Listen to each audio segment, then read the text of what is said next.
Hilary Myers. Welcome to my horror confessional, where every week I will have a guest come on and talk about one classic horror movie that they haven't seen and why. We'll discuss the movie, the actors, and probably get off topic quite a bit. Once I believe that they have properly atoned, I will absolve them of their horror movie sin. Today, we have two-time guests, my wife, Hilary Myers ATx. Hilary, thank you for returning to the show. Anytime. I love the show. I love the host. He's smoking. Thank you. Hillary actually does listen to my show. I'm not 100% caught up, but I am almost caught up. Okay, cool. So, Hillary, the last time you were on, we talked about your history with horror. Specifically, this episode, we're going to be doing Christmas horror. So, what is your history with Christmas movies? Do you like Christmas movies? Do you hate them? I I think I sort of got inundated with Christmas movies as a kid and Christmas music. We had a Christmas pageant every year at my school, kindergarten through 8th grade, and it was usually about 3 hours long. There is nothing that can turn you off from listening to Christmas music than hearing Frosty the Snowman 8 times in one 3-hour stretch every year. So yeah, I'm not a big fan of like on the nose Christmas movies, but I love like the decorations. So I love movies that kind of have Christmas in the background. Movies like Die Hard or While You Were Sleeping, where they're not specifically talking about Christmas and they don't have a big time lawyer coming back to a small town to realize that she wants to fall in love with the local boy under a Christmas tree. Like not Lifetime Christmas movies, but other movies set around that time of year are really pretty. I like how you're kind of setting us up for our theme here. I appreciate that. Um, what would you say is your favorite Christmas movie? We got Die Hard out of the way. Yeah. I'm not 100% sure. I have a soft spot in my heart for While You Were Sleeping with Sandra Bullock. Um, there's a little bit of Christmas in it. She goes to someone's house for Christmas. I love this idea though that she falls in love with the guy that she doesn't really know and then he kind of turns out to be a jerk. Um, I love the whole like trying to get away with this whole lie that she's turned her life into. It's fun. And it's got romance and a happy ending. Spoiler alert if you haven't seen the movie yet. We just saw a movie that I hadn't seen. I thought I had seen, but I hadn't. Frosty the Snowman, like the Uh-huh. original OG cartoon one. Yes. That's a little bit. It got a little bit of horror in there because he melts. He dies. Spoiler alert for anybody who hasn't seen Frosty the Snowman. But he's brought back to life by a man with a long white flowing beard. Christmas Snow. Yeah, I feel like there's a lot of Christian parallels with the Frosty the Snowman movie that we saw.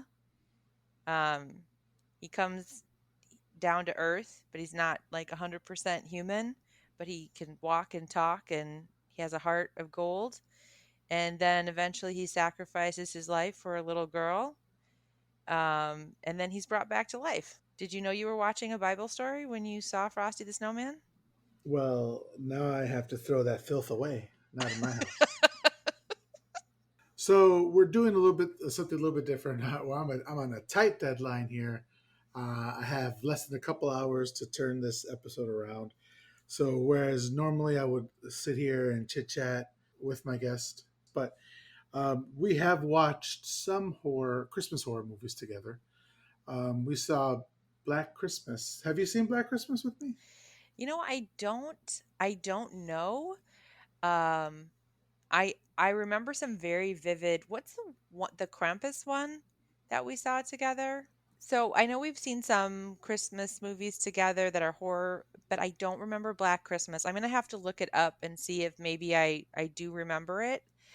I think we saw it together. The one that really sticks out in my head is the one kind of close to the North Pole where there's the evil like Krampus and all these like evil like Santa Claus Oh is coming back yeah, to steal children. rare exports. Rare Exports, that's right. That is my favorite. You know, that might be my favorite Christmas movie. It's sort of tied with While You Were Sleeping. They're different they're different versions of Christmas. But there was also Deadly Games. Do you remember that one? It's that French movie. We actually saw it Mhm. last year for Christmas. Yep, I It's like remember that that one. the movie that's like Home Alone but better. How'd you like that one? That one was pretty cool. You know, I have to say that I loved Home Alone when it came out, but then watching it again, it did sort of feel as a homeowner, felt like kind of a horror movie to me, weirdly enough. I'm like, wait a second, you just threw full cans of paint and hit them square in the head. They're dead or in a coma or have permanent brain damage. So I felt like Dangerous Games really just leaned into that much harder and was much more realistic about what would actually happen if someone broke into your home and you were defending it as a child. That was Yeah, awesome. Deadly Games. Deadly Dangerous Games? Did I Games say is dangerous? yeah, that's a Oh, different movie, but still, yeah, Deadly Games is great. And but talking about Home Alone, that's also a horror movie, just like you were saying. Like the Wet Bandits, like when I was a kid, I was like, oh, they're innocuous. They don't really do anything, but they cause thousands of dollars of water damage in people's homes. yeah. Like these, they're terrible. They deserve everything they get.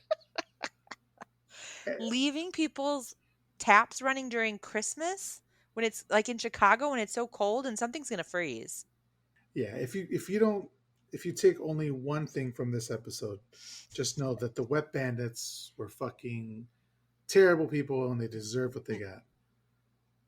All right. So today you have come on to confess another sin of yours. You're just a sinner. S- You're full of sins. Sitting away. Yeah, that you haven't seen a movie. All I do is sin, sin, sin no matter what. I'll be cutting that out. I Uh, feel like you should keep it in because everybody will love it. I agree. So you have come on to confess your sin that you've never seen. Mark of the Beast. Day of the Beast. What's the movie? It's That's Day of the staying in. Beast. That's staying in. The Day of the Beast from 1995 from Spain. The original title is El Día de la Bestia. Or let me see if I can do this. El Día de la Bestia. Ooh. Yeah. So typically I ask why you think this movie has passed you by. Now this isn't a it's past the time frame, right? Because I say 20 years at least to be considered a classic.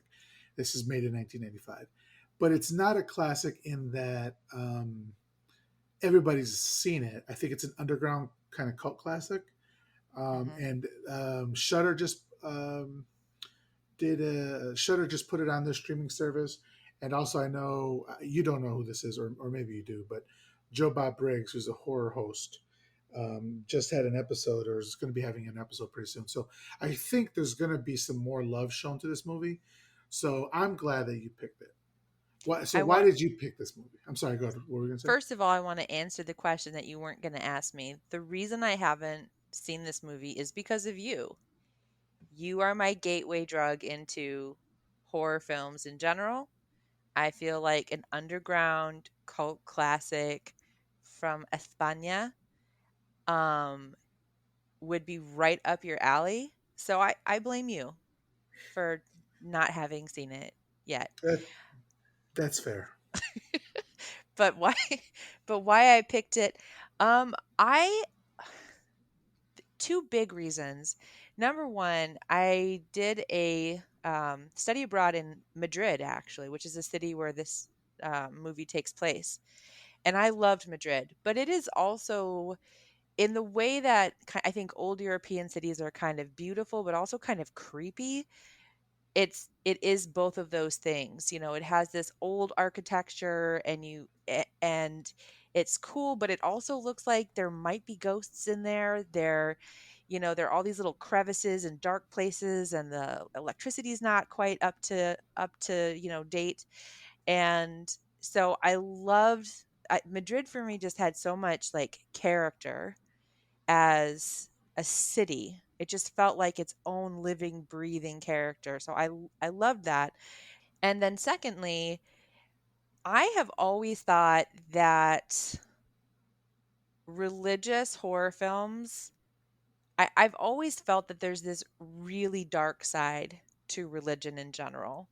I remember when I was a little kid, I think I was maybe 12 or 13, and I was reading my grandmother's, my Busha's Reader's Digest, and there was an article about priests molesting children. Like that's when I think it started getting actually a lot of news coverage, and that was 20 years ago, 30 years ago, and it was there's this dark side to religion that I think is really interesting to explore.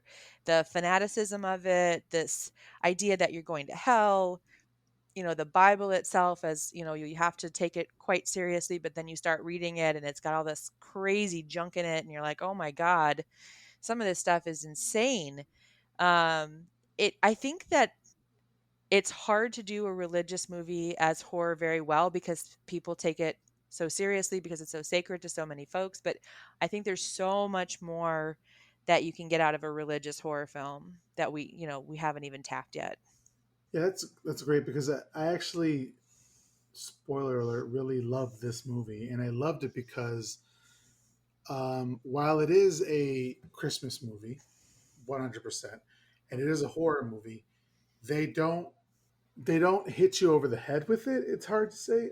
Maybe it's weird to say that, right? Because it's a priest, and they're trying to get they're trying to kill the Antichrist that's going to be born, and we'll get into it. But there's all these things about religion, but it's not really promoting religion, which I loved.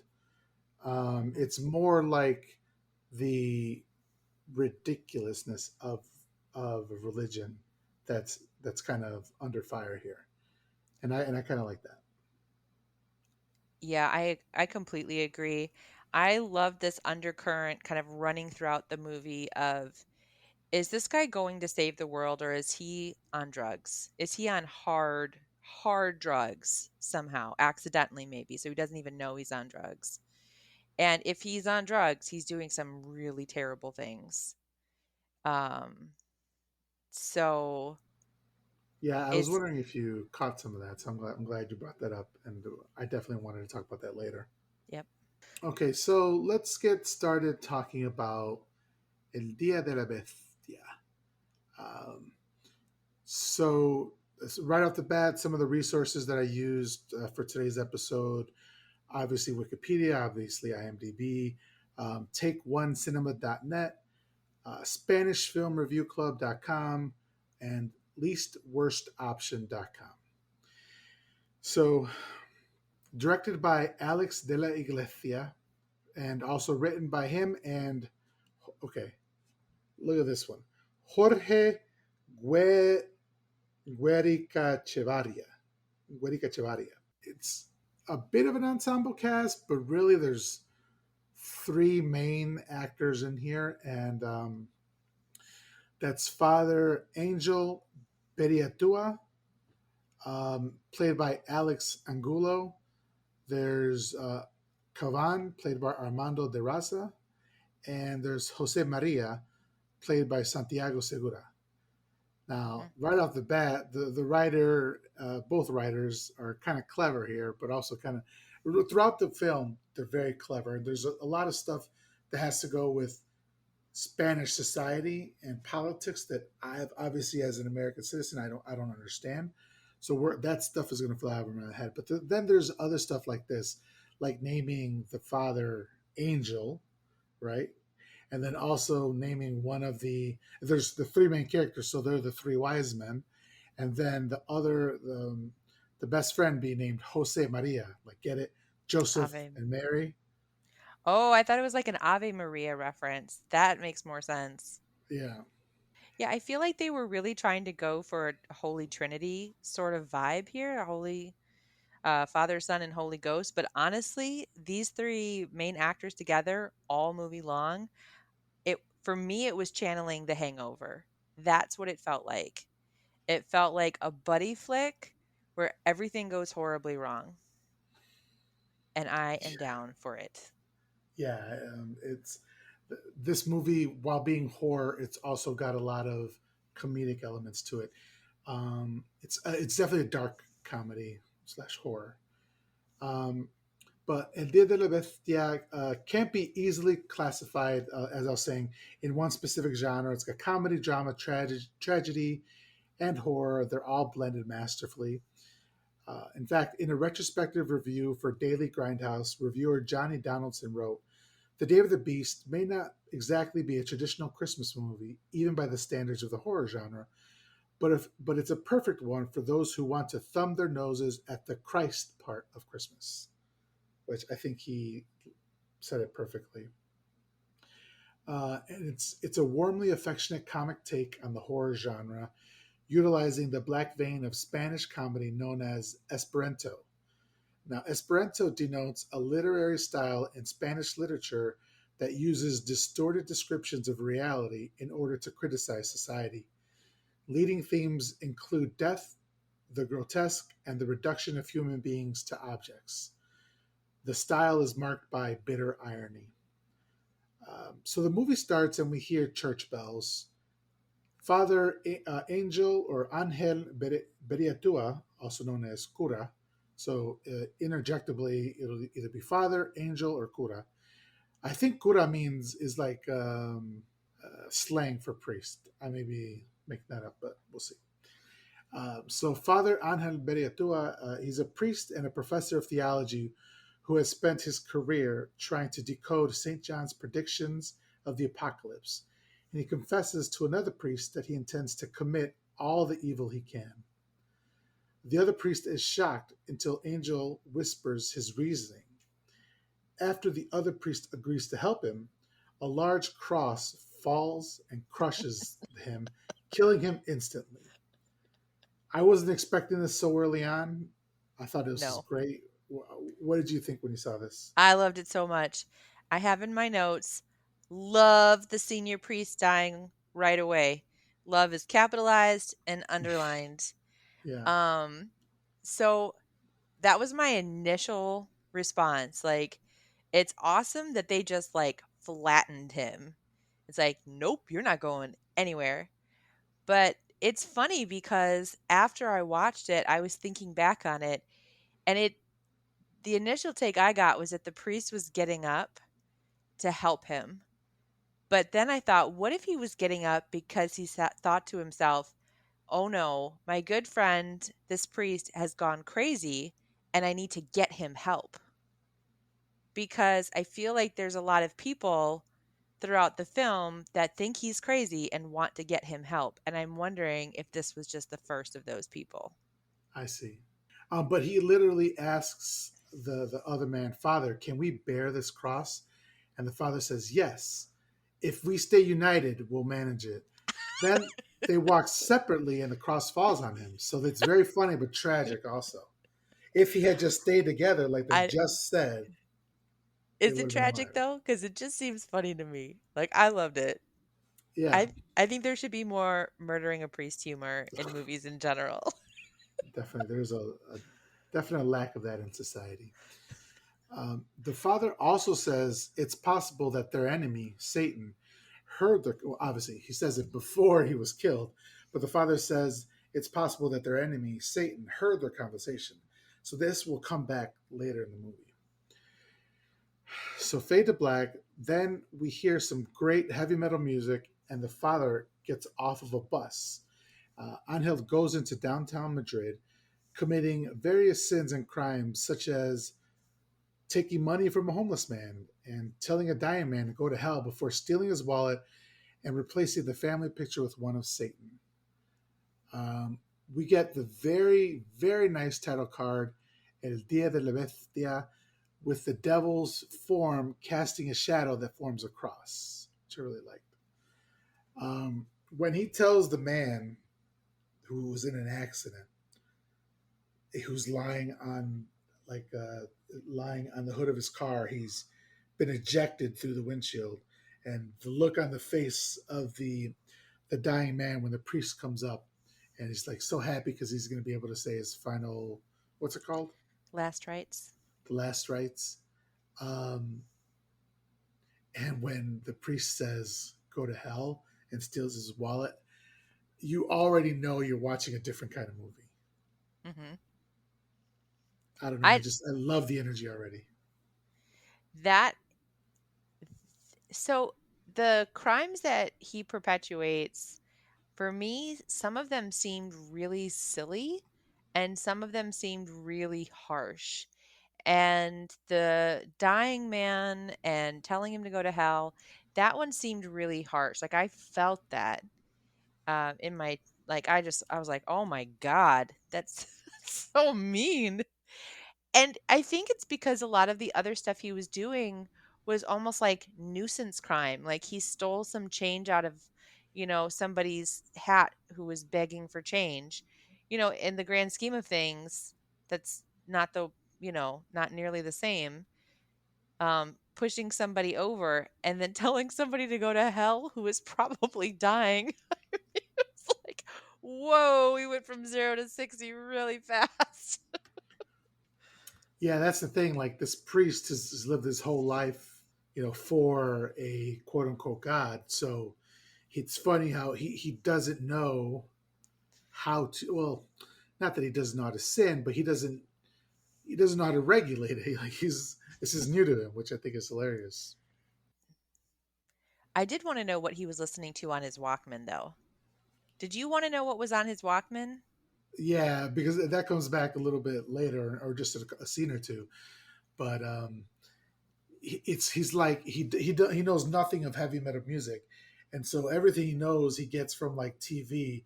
And in the 80s and 90s, like the Tipper Gores of the world and all that sort of stuff, they were telling people that, um, or even in like the 60s or with the Beatles or with Hmm. the messages, when you play the record backward and all that stuff. The So White these, Album, I think. yeah, I know nothing about the Beatles, so I'll take your word for it. But that that thing of like heavy metal is going to be the thing that destroys, or takes your kids and leads them to the devil, sort of stuff like that. So he doesn't know anything about it other than what he's heard there. So he's just like he's got this rudimentary understanding of metal. So like you said, I would love to know what he was listening to then. Yeah. Do you know what else is really interesting is um, I find it almost kind of odd that when you think about the sins that you would probably commit if like you or I legitimately thought that the only way to stop the world ending, the antichrist being born, was to commit sins, we could come up with some like actually good sins. But this priest, he it almost feels like it's belittling the church. Like the things he thinks of to do to sin are such like mostly pedestrian crap. Like it's not it's the kind of stuff that you'd say in confession. It feels like the kind of stuff he's been hearing in confession for however many years. Yeah, But he's just freestyling, baby. he's just freestyling, but it's like it's petty. Like you go to church if you're a Catholic and you have to go to confession, you go in there and you say something stupid like I had really angry thoughts about my mother. It's like really I mean, to me that kind of attitude has just become more and more absurd as I've gotten older. And I found it interesting. It almost felt like they were that was part of the mockery of the Catholic Church was like these are the sins that'll get you to in touch with the devil, pushing someone over. Well, to be fair, you are in a confessional right now, so let's Ooh. let's act with the respect due to the confessional. I mean I think I'm doing that already, but okay. I think you're doing a great job. So, like you're saying, Angel then pushes a street performer down a flight of stairs, and he also ignores police brutality. So we get our first mention of this group. I'm going to call them Limpia Madrid, which means clean up Madrid, from a TV blasting the news to the sidewalk. He also sees Professor Cavan for the first time on a commercial. In the commercial, it says, "Call me," And the number is 906-666-6666, which, again, putting it right in your face, which I appreciate. Then he steals some random dude's luggage and also creeps out a street prophet, which I didn't understand that interaction. There was like some prophet in a robe, and he was just like talking over a megaphone, and that guy did not like Angel's vibe whatsoever and just left. Did you Yeah. did you kind of understand that at all? I I didn't really understand that. Okay. I I did, however, seriously wonder why he continued after he stole it to carry the suitcase with him everywhere. Like, is that his stuff now? Well, Like, it does come back later on in the movie, so it was helpful for him to do it. But maybe he was hoping to get caught because he did some pretty stupid, obvious shit, you know? So maybe deep down he was hoping to get caught. what I said is what I wrote in my notes is it felt like a memory for him of like what you do, like the ghost of a routine. Like I have my suitcase, I grab it, I walk fast and I hold it like this or whatever, and I cut through the streets. And I mean, I'm going on vacation. Clearly, he's going on vacation. It almost felt like he just got in a routine and couldn't get out. Although Okay. maybe he was stealing it for stuff. Finally, he goes to a record store. And the reason he steps in is he's impressed by the display of a plastic baby drenched in blood with barbed wire around its head. And he meets Jose Maria, a self described Satanist and heavy metal fan. Jose has just taken care of a shoplifter by bouncing his head off a glass display case. The priest hands a piece of paper to Jose Maria, uh, and the piece of paper has on it Napalm Dez, DEZ, Iron Maiden, and Ace de Se. This is a Spanish joke. This is his way of pronouncing metal bands. So the metal band Napalm Death, Iron Maiden, of course, and AC/DC. So his notes at ACDC. So again, this is what we were talking about earlier: is he doesn't know anything about heavy metal music, just what he's seen on TV. Um, Jose gives him a tape of what he deems the most evil band he can think of. It's called Satanica, and tells him he can see the band play tomorrow in Hell, which is a local music venue. So this is the first we see of Jose Maria, and I think I'm going to just start calling him JM from now on. I think that's what I say in my notes, but I think JM is possibly my favorite character. So he's giving me Ed from Shaun of the Dead vibes here. I liked him too. I liked so I one of the things I liked when the priest initially walks in and he gives him this list of bands, which is clearly misspelled. Like he clearly doesn't actually know the name of the bands. And then JM just says, "You've got good taste." And it's such a nice thing to say. Like he could have been a total douche and just been like, "Man, you spelled this wrong. Do you even know these?" Like, but he's so nice about it. I mean, he looks threatening. He's clearly okay with violence against random strangers who, like get in the way of his display case, but also he sees a priest come in and who's into ACDC but doesn't know how to spell it and he's like, "Yeah, you're a cool guy." So I really liked his character a lot. He felt kind of guileless and fun and down for anything and man, I need more friends like that. Yeah. So Jose sends Angel to his mother's boarding house, where he lives with her, his grandfather, and Mina, a woman he's attracted to that helps his mother with the business. Once Angel gets to the boarding house and is given his room, he promptly throws a cross that was on the wall onto the floor, which I loved. He opens the stolen luggage and finds cigarettes and lighters. He uses the cigarettes. Hillary, you might want to close your ears here. He uses the cigarettes to burn holes into the bottom of his feet. It's a nasty shot here. Um, I what did you don't think about this part? You don't remember it? I know I remember it. I just didn't quite understand it. To me, that sounds like self-flagellation. That sounds like atonement. It sounds like really kind of classic old school way of atoning for sins. And so, I mean, he's not perpetuating any harm on anyone else. It sort of seems like he feels bad about all the evil things he's done and he has to try to even the score. And it's like, I mean, man, if you are trying to get in touch with the devil, you are going about it the wrong way if you're feeling guilty and trying to atone. That was the thought I had. Well, we don't see it now, but later on we see that he's burned himself multiple times on his feet in the shape of a cross. And so when he's in his mind, this isn't explicitly said in the movie, but what I'm thinking, if I'm in his mind, I'm thinking I'm now walking on the cross, so I'm being disrespectful to the cross. He just threw the cross on the floor. That's disrespectful. Now he's walking on a cross every time he takes a step. What do you think about that? I mean, I think that that's very possibly the reason. I remember that now that you say that about the cross on the bottom of his feet, which I didn't.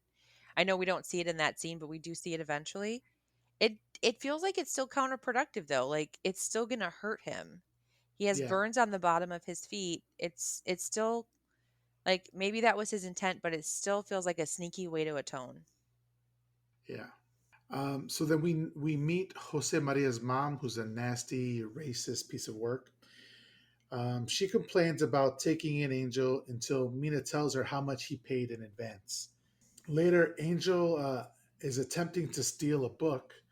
The book is called El Mundo Mágico, or The Magic World, or The World of Magic, probably that one, from a bookstore written by the occult TV show host Professor Cavan, who he believes can tell him how to sell his soul to Satan. So this scene, this is what I was saying before, where maybe he was trying to get caught because he does it so blatantly. Like there's a package, there's the book, and then it comes with like a chain that's similar to the chain that Kavan wears, and it's kind of like in this big package. And he just starts ripping it open in front of the store clerk, and then like pockets the chain, or maybe he puts it on, and then just puts the book into his jacket or whatever, and just starts walking away. And the lady's like, "What are you doing? You got to pay for that book." And he's like, "What book?" So then the next scene, he's been caught and he's talking to the manager. He's in like the security office. So that's what I'm saying. I think he was de- deep down. He was trying to get caught, or I don't know. He thinks he's a priest and nobody's going to bother him because nobody assumes a priest is going to steal. I don't know. What do you think? I thought that it was really just desperation.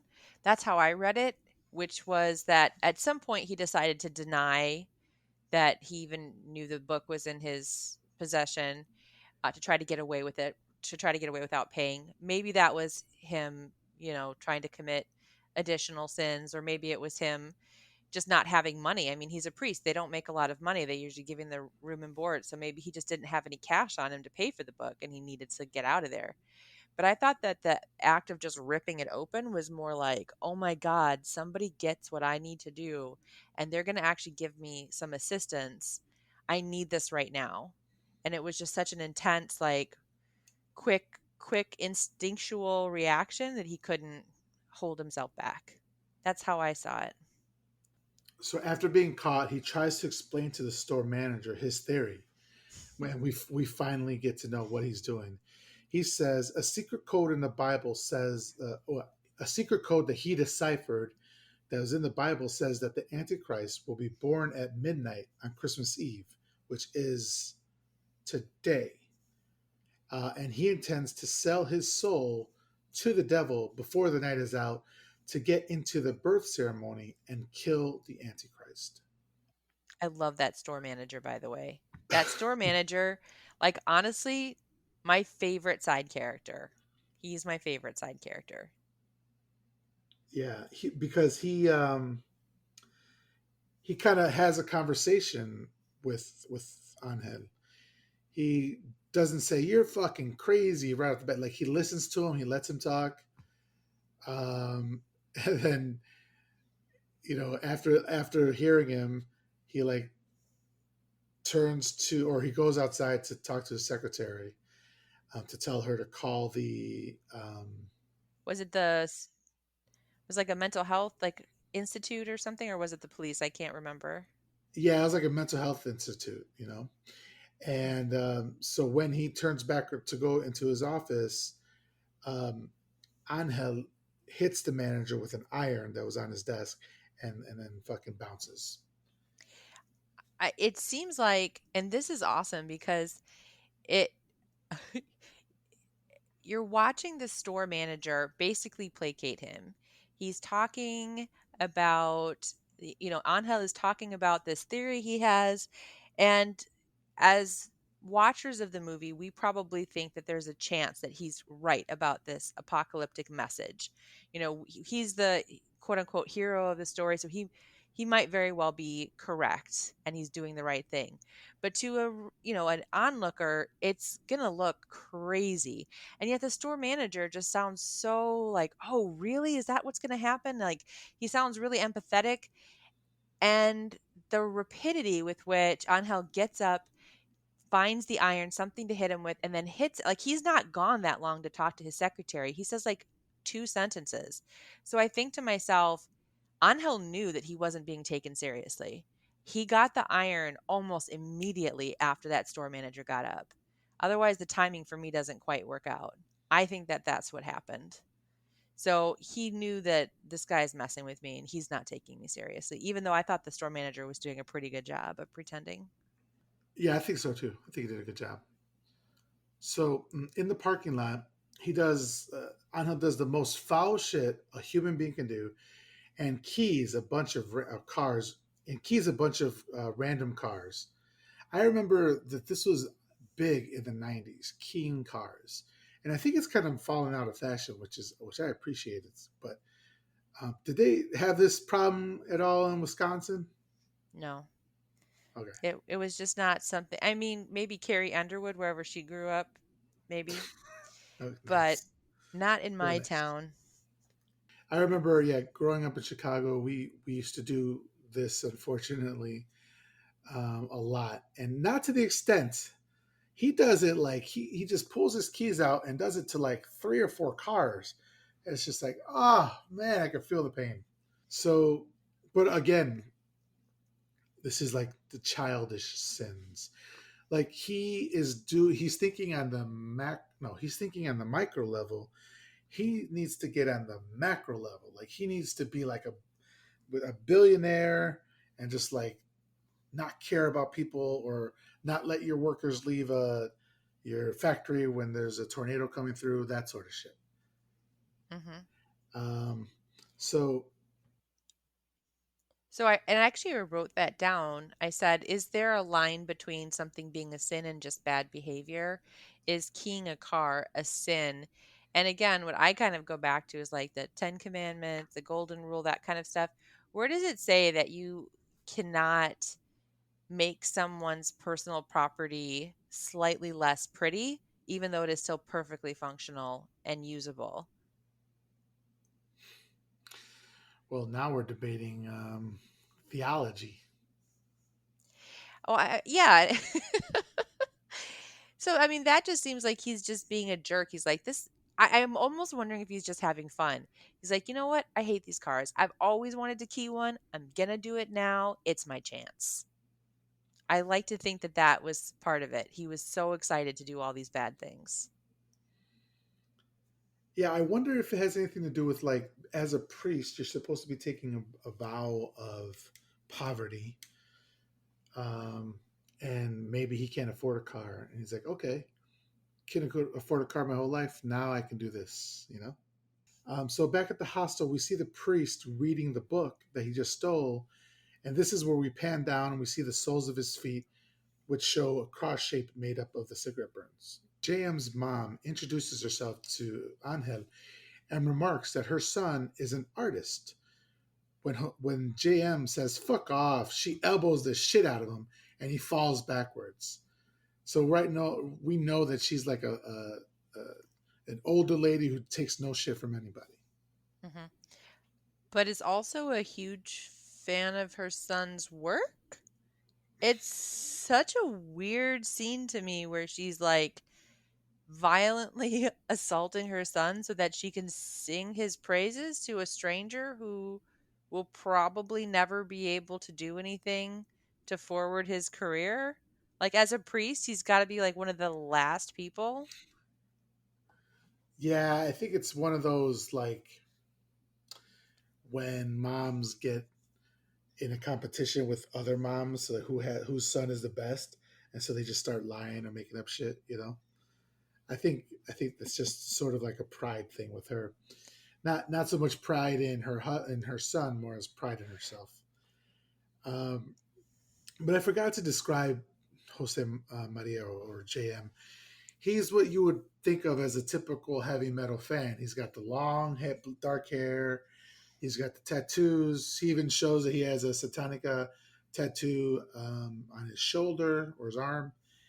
He wears like a leather jacket or a leather. No, not leather. I'm sorry, a denim like vest. And he's got the long beard and all that. So I love JM's. I wanted to describe him a little bit. We're also introduced to Abuelo, which is JM's grandfather, who walks around with his robe open and his dangly bits dangling. Full frontal male nudity. You love to see it. One of the things that this reminded me of, though, is again, when I was in Spain, one of the things they talked about in some of the classes we took was that in Europe and in Spain specifically, like violence in movies is very much frowned upon, but nudity and sex, it's is just fine. It's kind of reverse of the United States, where violence is not very much censored, especially like if it's not particularly gory. It's not really censored all that much, or there's not a harsh rating given to it. But sex, oh my God, it you have to filter it out as much as you can. So I kind of saw that in this movie with Grandpa walking around with, as you said, his dangly bits dangling.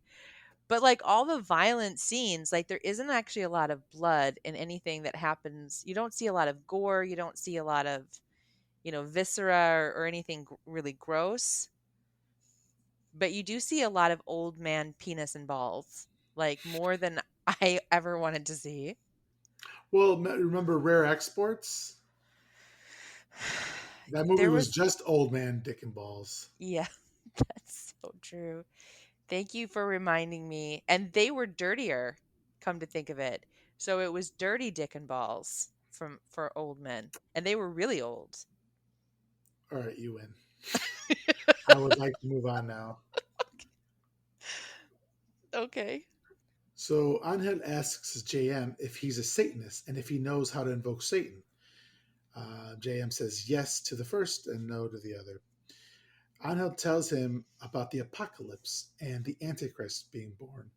And JM just says heavy, which is his catchphrase. So next we see the intro to Professor Cavan's TV show, which is fucking awesome. And it's very reminiscent of Walter Mercado. Do you remember the documentary we saw?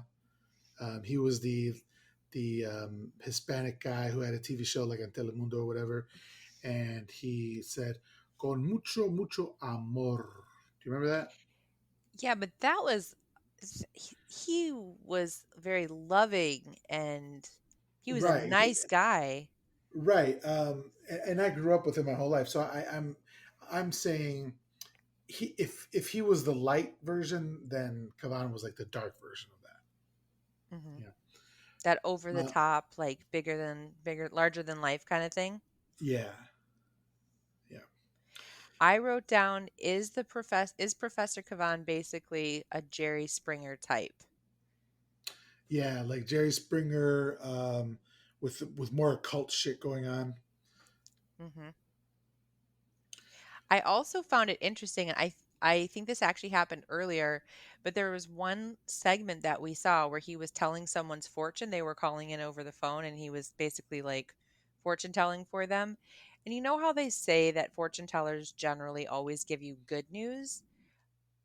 but he was giving this person all of this bad news. He was saying, "You're gonna get sick, it's gonna be bad, and then it's gonna get worse, actually." And I've I The funny thing is, she just called about her husband. She just wanted to know if her husband was going to find a job. And he's like, it's worse than you thought. He's not finding a job for 5 years. But that's not the worst part. You're also going to die. Or so, you know what I'm saying? Like with the Yes. bad health. Well, and I think that was first of all, that's when I saw that, it was hilarious. And you're just thinking of that poor woman who called in thinking she'd hear something good. But also, it's one of those things where he seems like a Jerry Springer, like so totally disingenuous. He's like clearly just kind of doing things for, for the show to kind of increase his viewers and get more, money or whatever. But then he's also telling people all this bad news. And at least for me, I thought, wait a second, is he the real deal? Like, if he was just a charlatan, wouldn't he be selling people happy stories?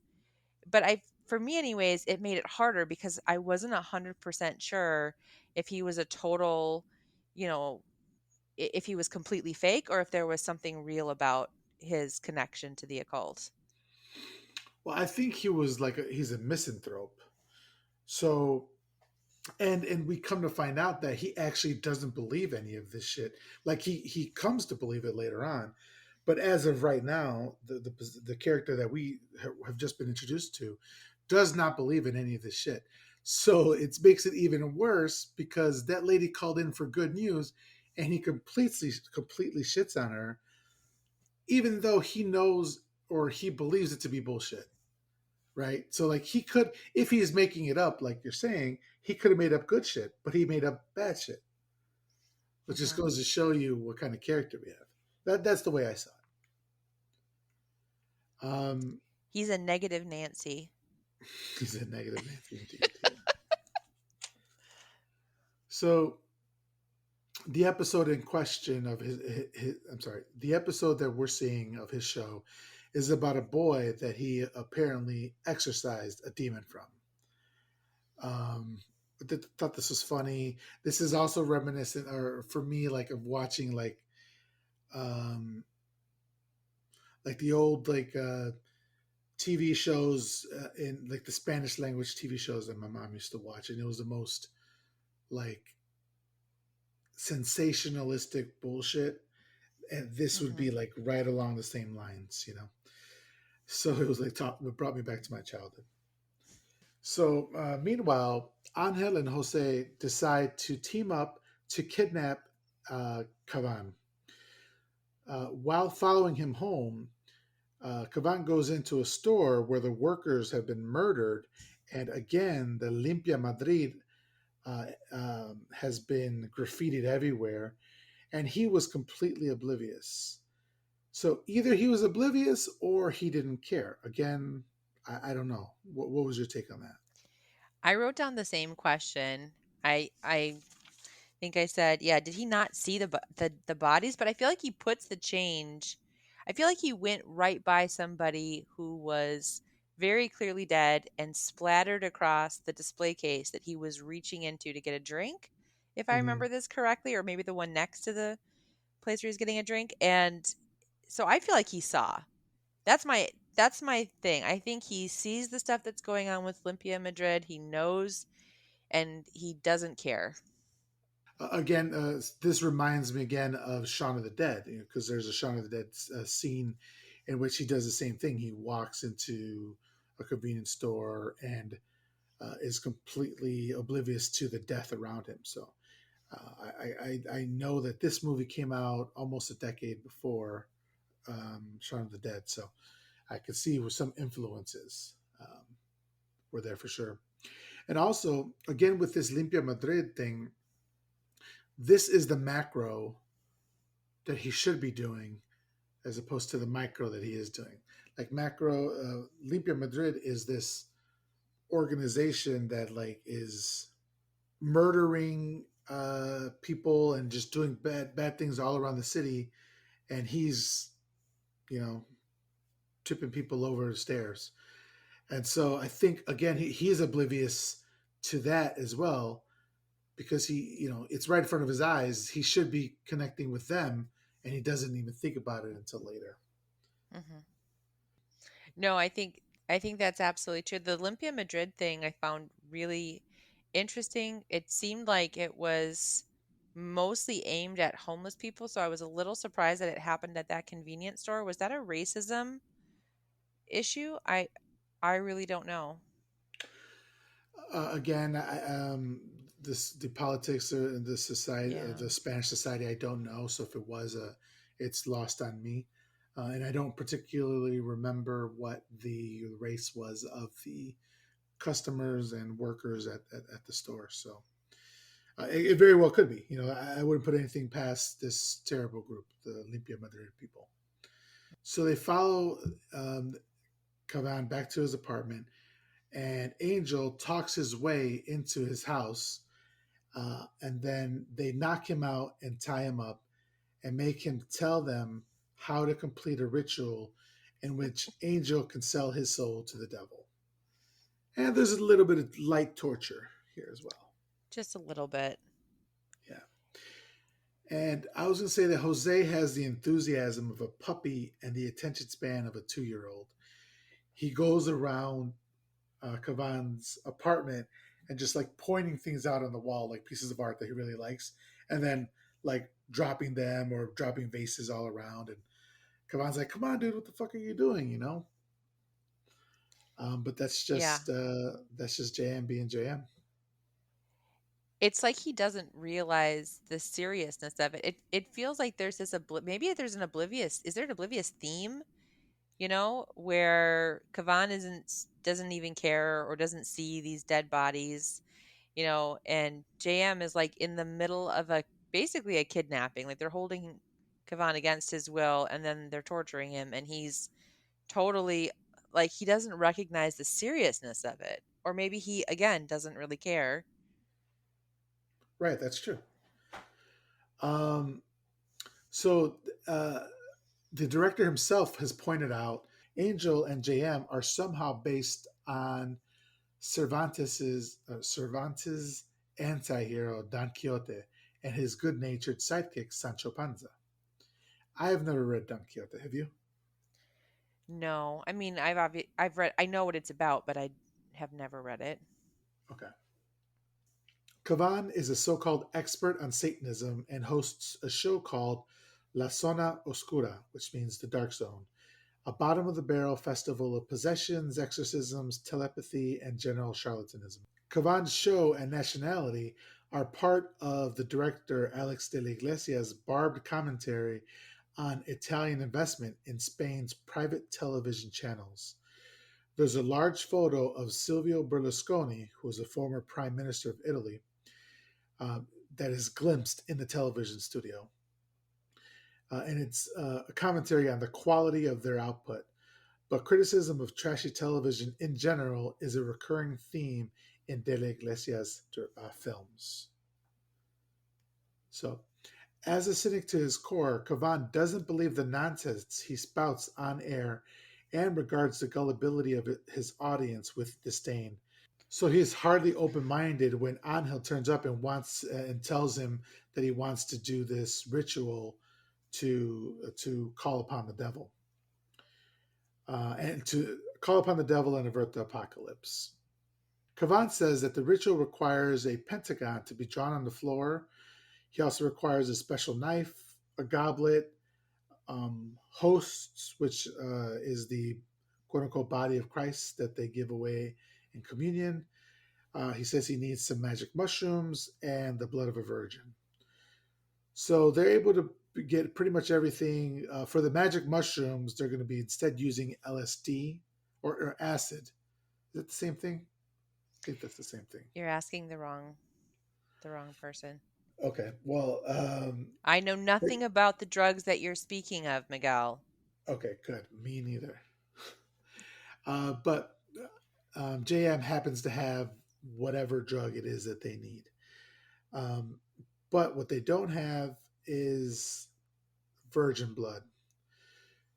So this No. is when we're introduced to Kavan's girlfriend, Susanna, which is she's basically walking tits. I was gonna say big titty bitch, but I'm really glad that I mean your term is much classier for sure. Yeah, I mean, she's basically put in here To bounce to around. literally bounce around and have her boobs bounce around with her, and so she shows up unannounced. Or no, she was announced, but like um, Angel and Jam didn't know she was gonna be showing up, and so she makes a run for it, and she's running down the stairs and Bouncing the whole way down. bouncing the whole way down, and eventually Angel catches up to her, knocks her out, and has to take her back up a couple flights of steps, a couple flights of stairs to bring her back into the apartment.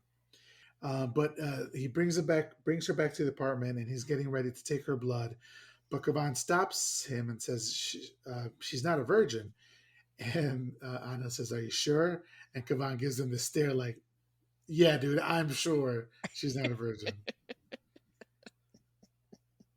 Um, which is great. So Kavan has a lot of really snarky lines. yeah, he's a There's a great character. He's a great character. there's a line earlier in the movie where he says something like, "Are you just gonna turn up like it's a wedding and fool the devil?" And I was like, "Man, you are killing it today. I love this." Yeah, he's so annoyed because he's tied up, and it's a pretty bad job. But I mean, like a tie-up job. But he's so annoyed right now. He's annoyed and he's not panicking. He's just like, "Ugh, same shit, different day." Yeah.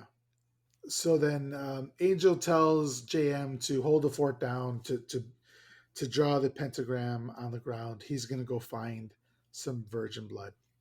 He goes back to the boarding house and has a fun conversation with Mina.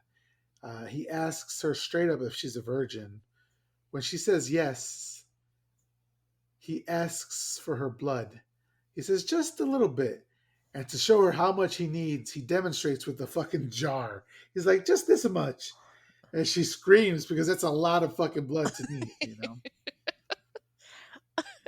I wrote down, why doesn't he lie to her? Like, isn't he still supposed to be sinning? Wouldn't lying to her have been the best decision?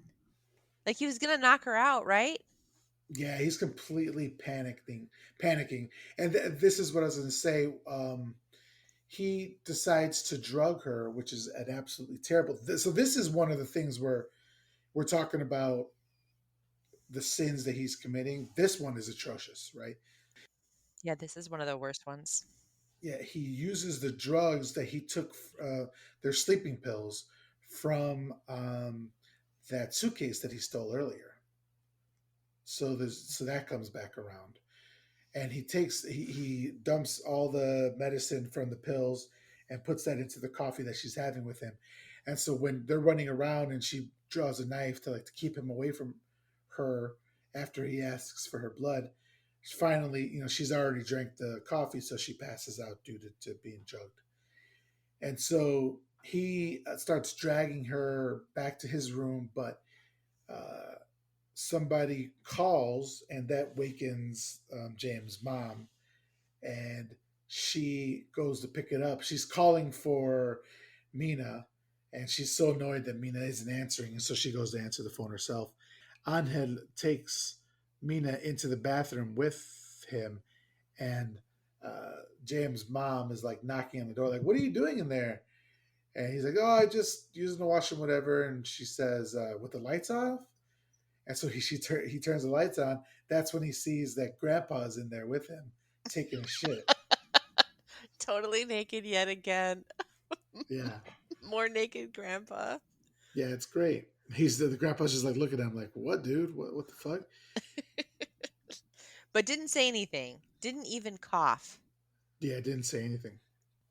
JM's mom doesn't really believe him, so she's kind of very suspicious when she goes back to her room. Then Angel continues to drag her back to his room, and right before he closes the door, James' mom opens her door, and sees Mina's legs being dragged in. So she immediately attempts to call the cops, but she doesn't want to give her info, so she's distrustful of the police. So instead, she goes to her cabinet, her drawer, and gets a shotgun and ammo. In the meantime, Angel or Angel is drawing some of her blood and doing a really poor job of it. But Jose's mother shoots the door down with the shotgun and ends up wounding Angel in the process by his ear. And this is really painful. Um, Angel escapes with some of the blood. Like he's got a jar of it and it's like sloshing all over the place. And then he also has a syringe. He ends up like she's chasing him and beating the shit out of him. Um, there's actually a part where like she breaks the glass with his head, and we see a shot. It's an outside window, so we see a shot from above as the rain is pouring down on him, and he's like, Jesus, like you can see his face. He's just getting his ass whooped. He makes a break for it. They're running down some stairs, and he like pushes her, and she falls through the middle of the stairwell, right? And Mm-hmm. like breaks her neck basically, and then gets caught by her clothes and is just hanging there. So she's dead now, but he Upside still down. has ups. Oh yeah, upside down, right? And it's immodest too. Because her skirt is up over her head. Is that why? Yeah. Yeah, It sort of seemed like they were taking a moment to poke fun at her a little bit yeah, I could because see that. even though she was clearly trying to do the right thing, like nobody likes her. The whole movie long, you just think, "Oh, she needs to die." Yeah, yeah, she was kind of bittersweet because she was a racist and she's kind of a piece of shit. But she didn't deserve to die like that. Maybe I don't know. I'm glad she's dead. But I really hope that Mina is still alive. Like we don't actually see her again, but later on, Alex does say that she's still alive. Or he assumes she's still alive. But he took a lot of blood. I'm surprised that not more of like the blood didn't fall out, like all of it. That he never dropped the glass in that whole like kind of fight between the mom and him. I'm just amazed that he got that much. But thank God, Yeah, otherwise he would have had to visit another virgin. right. So back at Kavan's apartment, Angel attempts to. Nope, sorry. Back at Kavan's apartment, Kavan is attempting to get out of his bindings, but he's unable to. Susanna comes to, and she tries to help as well, but JM has returned from fucking up the dude who had his car towed. So Mhm. throughout the movie, every time there's like a single person in JM's way, or even in another character, I think Kavan does it as well. They just do like one quick uppercut, and then that person like falls back. I think it was pretty fun. Even JM's mom does it too. I did not pick up on that, but I think that's a great that's a great point. It's like you only need one uppercut to stop a menace to society. That's it. Well, it's like I think we talked about this with your dad before, where in movies and TV shows he'd get so pissed when they'd go to knock out somebody and would just like hit him over the head with the butt of the gun or something like that. And it's like that's not kind of believable. Like it needs to be a lot harder to knock somebody out. And if you're hitting somebody in the head hard enough to knock them out with a gun, maybe you're cracking their skull or something. There's going to be a lot worse injuries there. Yeah, they're not going to wake up and just be a little fuzzy and be like, well, "Where did that motherfucker go?" No, they're going to need to go to a hospital immediately. Yeah. Don't do that accent again, please. Excuse me. You're in the confessional. I am the master of my own accents. That's true. Then the worst chase ensues, and again, her tits are bouncing everywhere, and she's doing this run where like in like 60s movies, this is the chase that a woman would do to quote unquote escape from her husband when they're fooling around or something. Like she's in these high heel shoes and she's taking these little short steps, and JM just can't catch her. But like her, it's just prolonging the amount of time that her tits are on the screen. Um, Yeah, I really felt that. The actress herself running around, like, she had a lot of chasing, a lot of very physical work And to do. chafing, probably a lot of chafing too. I I, see what we're doing. No, this is uh, fine. if you Go guys ahead could and see make fun of the the, actress. I'm not making fun of the actress. I'm sorry. Go ahead. So you were gonna say, if you guys could see the look that Hillary just gave me, Withering. yeah. Um, all I mean is that she's doing all of this in these high heels. Like, that is absolutely murder. I mean, honestly, I thought that her run was probably pretty on point given how much you can move in a dress that was that tight and with high heels as well.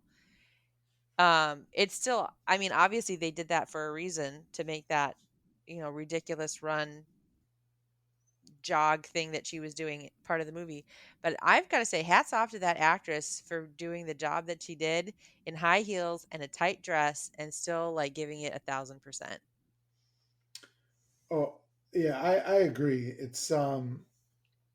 No shade to the actress. Mhm. It's the writing that they, this is all that her character was allowed to do. Yep.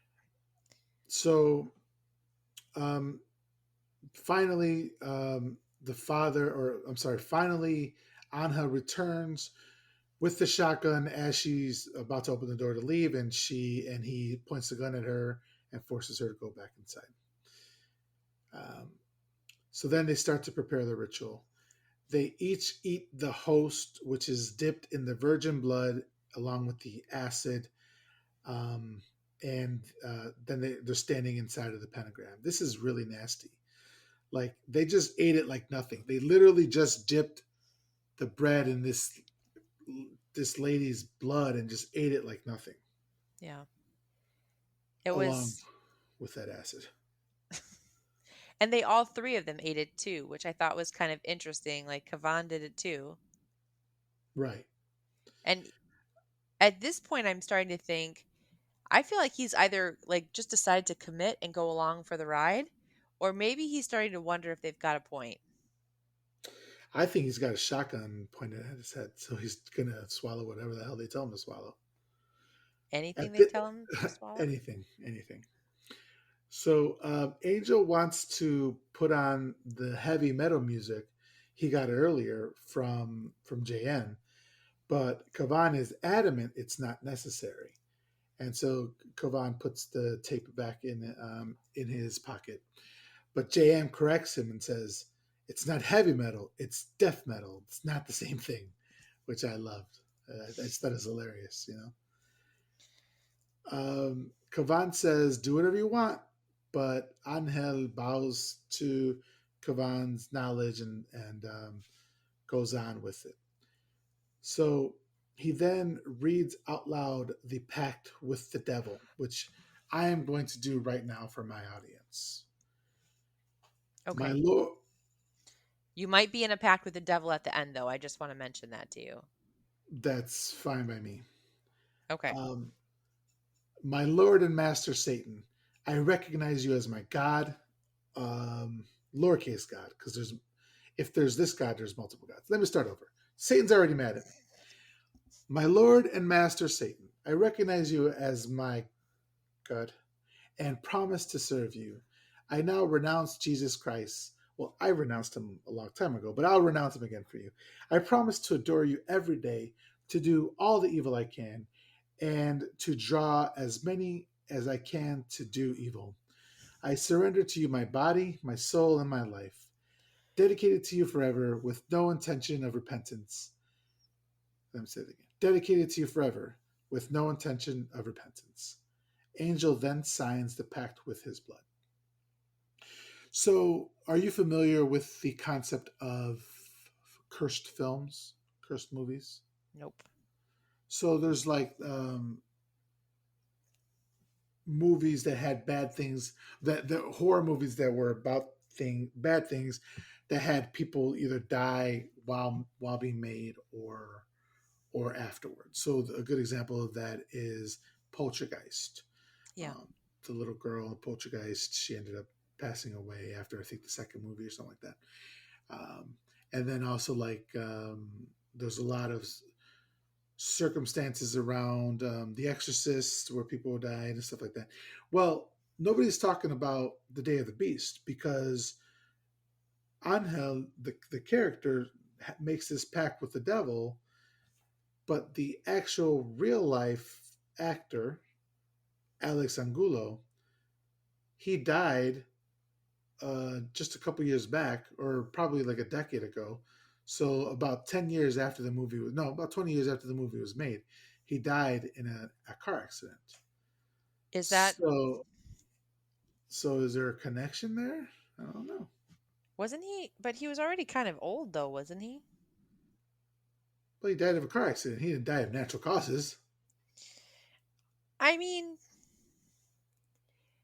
I guess at a certain point, I just figure that old people will die because they're old. Like nature will take them out. Like the car Let's accident was probably his fault.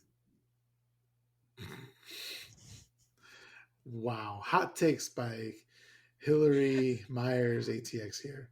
Listen, I cannot tell you how many times my judge, and I love my judge so much, but he was almost in a number of accidents towards the end because car accidents, because he couldn't hear, he couldn't see very well, and his like motor reflexes and timing was or whatever was going really rapidly. So he kept like almost getting into car accidents. Okay, but let's back up a little bit. The actor was 61 when he died. What else you got to My say there? I mean, my judge was, I think, 68 or 69 when he died. Really? He was that young? Yeah. Okay. Wow, I didn't know that. All right, I would like to move on. Okay. Um, Maybe he so was 79. I'm sorry. I'm sorry. Go on. it's a bit of a difference, but It's a gotcha. huge difference. Yeah. So Angel, Jose, and Cavan burn a piece of paper to complete the ritual, which Cavan believes, like most of his occult practices, is made up. However, it's worth noting that as part of the invocation ceremony, they all consume a quantity of LSD. So it is possible that what they experience in the second half of the film could be partly hallucinated, or the whole thing could be hallucinated. Hmm. I And I like the think new. we were talking about this a little bit earlier. Yeah, I love that they're including this, extra. They're basically just sort of planting the seeds of doubt. Like I felt very strongly at the beginning of the film, especially because that senior priest died right away, that the main character was 100% right, that he had absolutely cracked the code and that he was doing God's work to prevent the Antichrist. And then you get to the point where he ingests LSD. And I feel like at that point, the movie's slowly been chipping away at your faith in this, haha, faith, at your faith in the main character and the priest. And it just sort of keeps going down from there. Either way, from this point onwards, the film's three wise men are united in their search for Madrid's demonic nativity scene. First, they see a cockroach crawl towards them, but it stops before it enters the pentagram.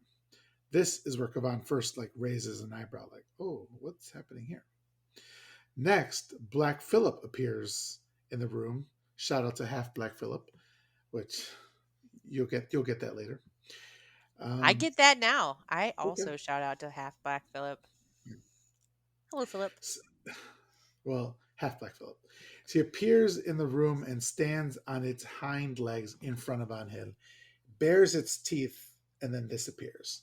This effect is so great. I love this whole thing because it's practical and you could see how they did it, and it's just amazing. I absolutely love it. Agreed. It was a magical moment. So, host, because at this point, I am an atheist. So at this point, I mean, I still don't believe, but in this movie, At this point, I'm thinking this could still be bullshit. So once this happens, I'm like, oh, well, maybe it's going to be something. So this is kind of a magical turn that which I really liked. So they're kind of all sitting around. They're not sure what to do next, and they're digging through the piece of paper that they burned, and they notice there's a bunch of letters that haven't been burned. So they put them all together, and Angel is doing the math. Like, there's no way that we can figure this out. There's like over a billion combinations or whatever. In the meantime, like JM is just over there like working, and he solves it. He solves the message, and it's the devil is taunting Angel. He's um, he's not fooled by Angel's actions, and it says the message says "Esto no es un juego," which means. Do you want to know? Do you want to say what it means? This is not a game. Nice. So the three wise men then flee the apartments when the police arrive on suspicion of Kavan's kidnapping. Because what we didn't mention is his girlfriend, or Kavan releases his girlfriend and says, "Listen, it's all been a misunderstanding. Just go home. Nothing happened here." And she's like, "What are you talking about? You're crazy. Like, they're trying to kill you. They're trying to kidnap you." He's like, "No, that didn't happen. Just go home." And he says, "I'll call you tomorrow." So obviously she doesn't do that. She goes straight to the police, and so the police show up at Kavan's apartment. So they then have to climb out of his window onto an enormous neon Schweppes sign, which is actually real in real life. Like, that's something that is on that building in Spain, and Hmm. it's still there to this day. It's an absolute epic scene. They're way up in the air, and the Schweppes sign kind of goes at an angle, like a 45 degree angle, right? Hmm. And so they're going from the top of the Schweppes sign to the bottom at a 45-degree angle from right to left, and they're kind of going to lower ground. And um, JM is absolutely out of his mind here. He's so high on drugs, on that LSD. He's laughing. He's like trying to. He's essentially, yeah, he's trying to commit suicide. Like, he's jumping off, and the two other guys are grabbing onto him so that he doesn't fall to his death. Um, I don't know. What did you think of this scene? Well, first of all, I think there's a little bit more of this whole like falling, flying stuff with JM specifically. I didn't think he was trying to commit suicide. I thought he was trying to fly. I thought he believed that that was something he could do. And it made me question everything else that was happening in the film, um, like the newspaper or whatever those letters were that they got, and they said this is not a game. I thought, what if that's not real? What if that's just a message? What if that's just the filmmaker's way of saying if you want to find meaning in something, you will. There are these letters. There are billions of combinations potentially, but if you want to find a meaning that fits your mission, you will find it. And you might be high off your ass on drugs, and you might think you can fly and try to take your friends down with you, but you'll still think that you're on the right side of things. Like, I honestly, for me, this was another chink in the armor. It felt like they just were not what they thought they were. So in one of these times where they're trying to save JM, Kavan actually falls almost to his death, but actually he just lands a couple of levels lower. JM and Anhan make it down the sign and escape through another apartment window. This is an amazing scene as JM walks through the window with his shotgun, and there's this little girl here who's watching like a game show with like all these bunch of Santa Clauses on the TV show, on the TV screen. And this little girl confuses JM for Santa Claus, and she says, "Santa Claus, Santa Claus," and she runs to get her parents to let them know that Santa Claus is here. So then the dad is walking in. He's like, "What are you talking about?" And he looks up, and Jam just knocks the shit out of him, like I said, with that one uppercut. And I'm thinking, like, what number is this of uppercuts? You know. And then as they're walking out, JM says, "Merry Christmas" to the mother. You know, It's mwah, chef's kiss.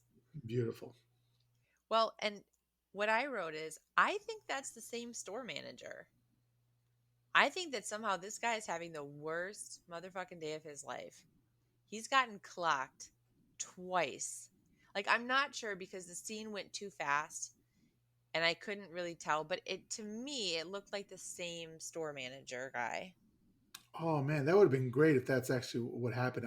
I didn't clock that, so I don't know.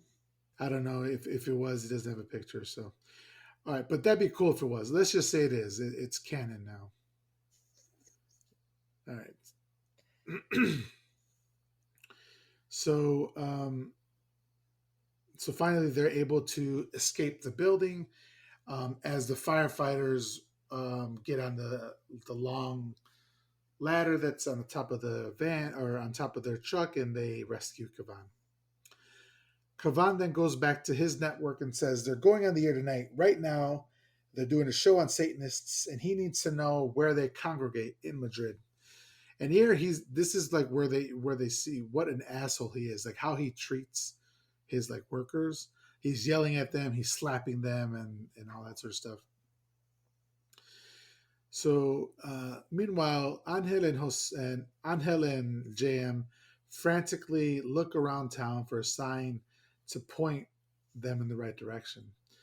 Angel first tries to get the information on the birth of the Antichrist out of a man giving a speech about the predictions of Nostradamus. But he, of course, has no chill and he freaks everybody out. So they kick him out I when he didn't wouldn't go.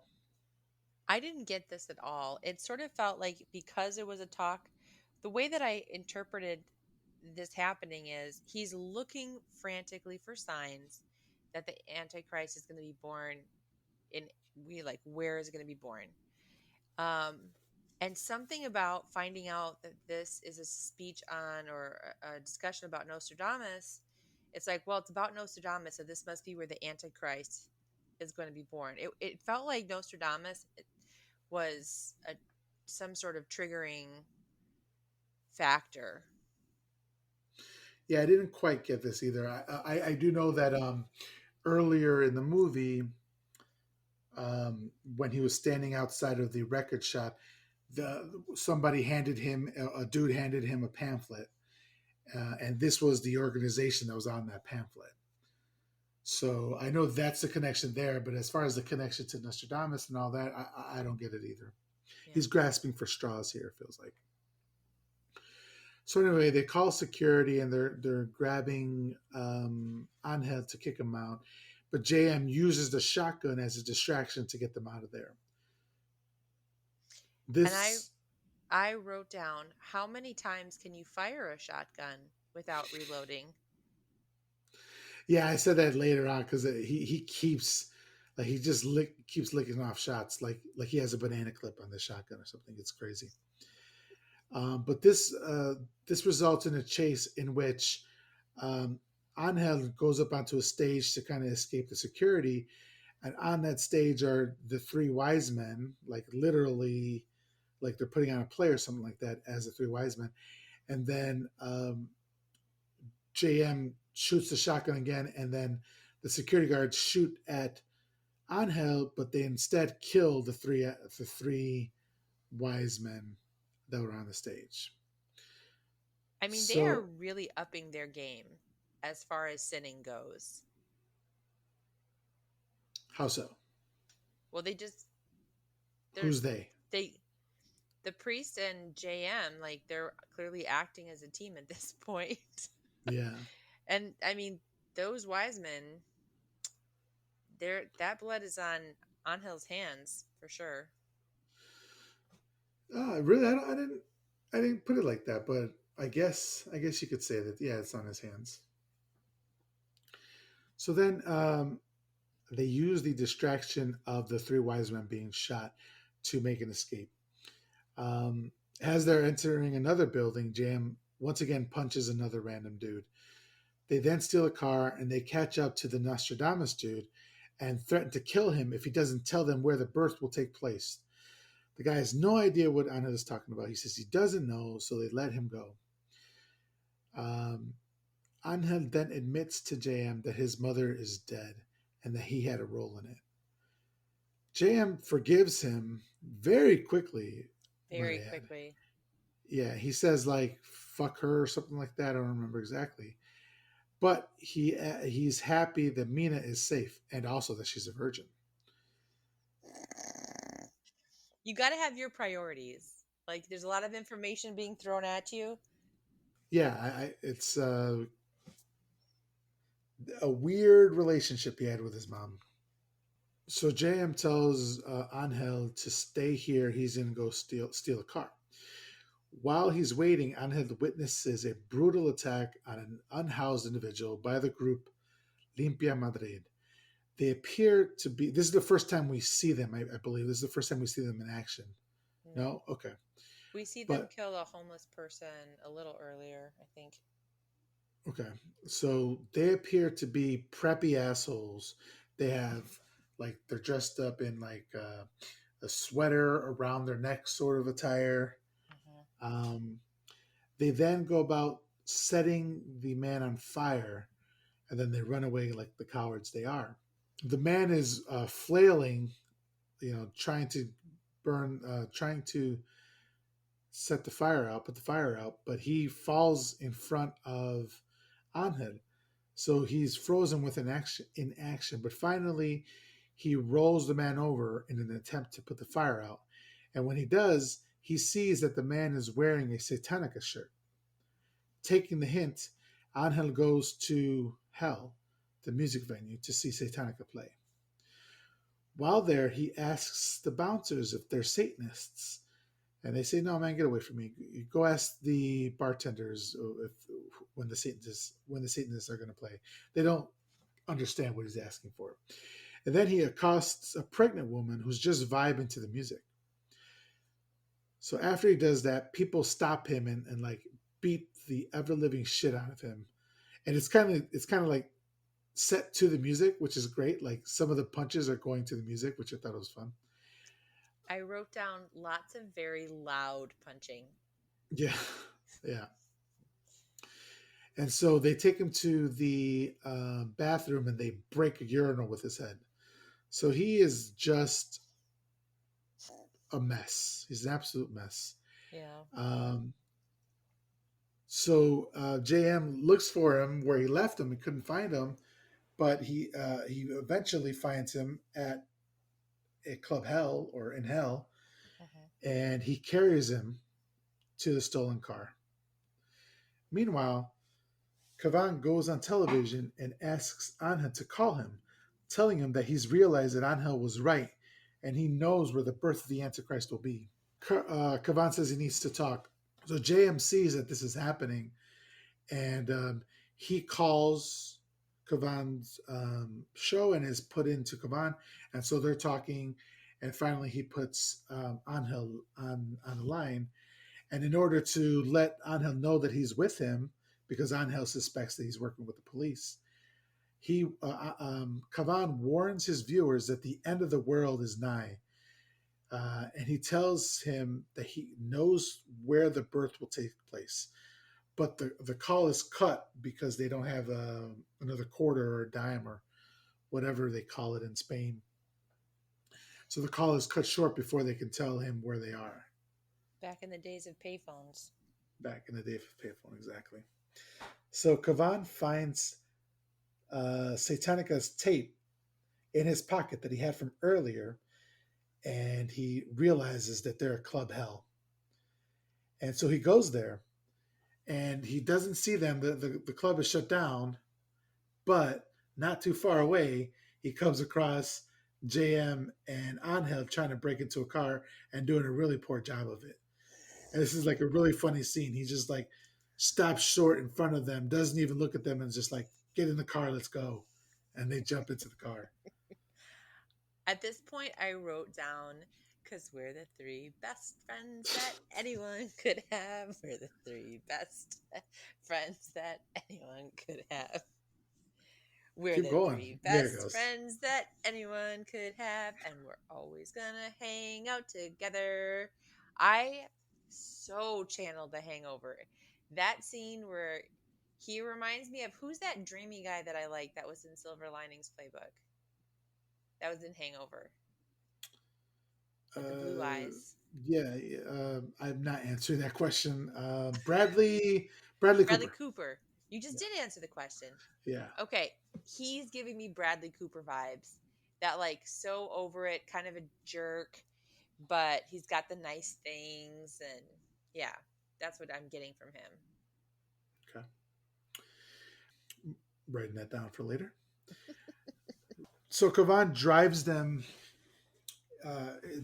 to a bridge, and the whole time he's trying to explain to Angel and Jam what's going on. Um, but they get out of the car, and Kavan says that the devil uses his own markings, similar yet opposite to the Christian cross, in order to mock God. The cross is two lines intersecting, and a church is a three-dimensional cross, which I've never noticed the architecture of churches, but I don't know if they're always three-dimensional crosses. Is that something that I just never noticed? Is that right? I think it is. Okay. I think the altar is the head, and then there are usually doors off to the left and right just below the altar, and then there's another door at the back, and it does sort of feel kind of cross-like to me. Wow. Yeah, you're right. I mean, they're most often built in a cruciform shape. Wow. I did not know that. That's pretty crazy. The shit is insidious. So,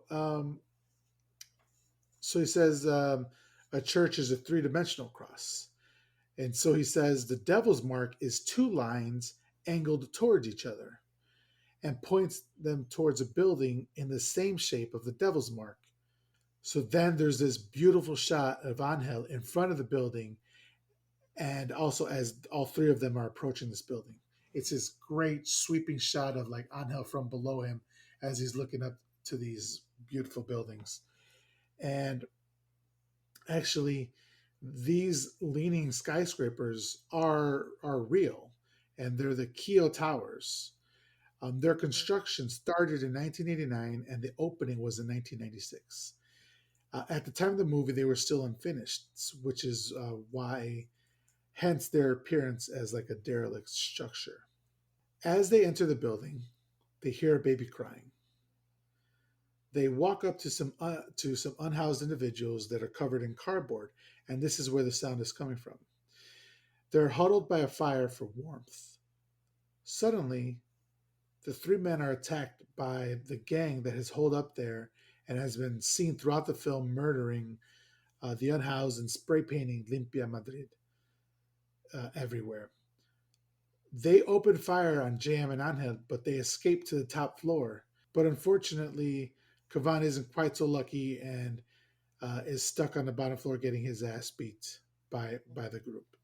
So JM and Angel escape to the top floor. The gang then shoots and kills the unhoused under the cardboard, including the baby, who is the Antichrist. So I'm kind of confused here. We're going to see it confirmed later on that they are in fact killed, but their let me say Yeah. one thing. Their leader is revealed as the devil when one of them transforms and then he throws Jose off the building to his death. R.I.P. Jose Maria, you were a real one. Fuck these guys. But here's where I'm lost. Why, if the devil needed that baby, why did he let his gang kill the babies? Or was that a mistake? See, so first of all, I wrote a paragraph that has just question marks all over it towards the end of the movie. To me, the whole plot never made sense. And at first I thought it was just like a cult movie that just didn't have a great, narrative, or, somewhere in the editing room they picked scenes for, how punchy, like how much they'd punch up the film as opposed to how great they, were for the storyline. But none of this ever made sense to me. He has to sin in order to sell his soul to the devil, which, first of all, seems really stupid. It's like, what could possibly be a worse sin than a priest selling his soul to the devil? Just start there. Sell your soul, get into a pact, do it right away. And then, assuming that that's the case, how does that mean that he's going to be there for the birth of the Antichrist? Like, does the devil just invite anyone to the birth of the Antichrist? Like, oh, you just sold your soul to me today? You're like, you haven't even been a member for 24 hours? Yeah, no, come to the birth of my child. No, like, that doesn't even sound realistic. It's like the whole thing never made sense. And then at the end, it just unravels even more. It's like they're there to shoot this homeless, what is basically supposed to be the Antichrist and this homeless family, but then the gang beats them to it. Oh my God, I just had a thought. I wonder if they're basically saying it's kind of, you're no better than these people who are murdering. Well, and you've got it right. It should be unhoused individuals. This gang is going around killing these unhoused individuals, and now, this priest is going to do it. He's prepared to do it. He's ready to do it in the name, in God's name. And like, what really separates you? Yeah, Maybe I that was the really message. I think this is a huge plot hole, I should say. I think I know what's going on here. We like Jose, or I'm sorry, we like Angel so much as a character that we can't have him killing, or the writers thought that they can't have him killing a baby. You know, like what does that say about your main character, about your movie, that your main character kills a baby? Hmm. So I think that they wrote themselves into a corner and just had to throw something up, no matter, regardless of if it doesn't make sense. You know, Hmm. so it's a plot hole.